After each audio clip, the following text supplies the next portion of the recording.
ഒരാള് അല്ലാ എന്നൊന്ന് പറഞ്ഞാൽ ഏത് സമയമാകട്ടെ, അയാളിങ്ങനെ ഇരുന്നപ്പോ പറഞ്ഞു അല്ലാ, ഒന്ന് കിടന്നപ്പോ പറഞ്ഞു അല്ലാ, നടന്നിട്ട് കുറെ നേരം കുഴങ്ങിയപ്പോ അയാളെ നാവിലൂടെ വന്നു അല്ലാ.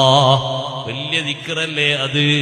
അതുകൊണ്ടല്ലേ അഷ്റഫുൽ ഖൽഖ് സ്വല്ലല്ലാഹു അലൈഹി വസല്ലമ തങ്ങൾ നാളെ മഹ്ശറിൽ വരുന്ന ഒരാളെ സംബന്ധിച്ച് തങ്ങൾ പറഞ്ഞു, മഹ്ശറിൽ വന്നിട്ട് മീസാൻ ഇങ്ങനെ തൂക്കുന്ന നേരത്ത് ഒരാളെ ഹസനാത്തിന്റെ തട്ട് വളരെ കുറവായി കാണുന്നു.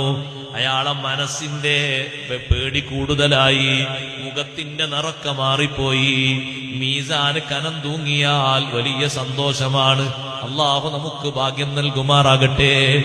മീസാന് ഹസനാത്തിന്റെ തട്ട് കനം തൂങ്ങിക്കണ്ടാൽ ആ മനുഷ്യന് ലഭിക്കുന്ന സന്തോഷം ചെറുതല്ല. ഹസനാത്തിന്റെ തട്ടിങ്ങനെ കനം കുറഞ്ഞ് തിന്മയുടെ തുലാ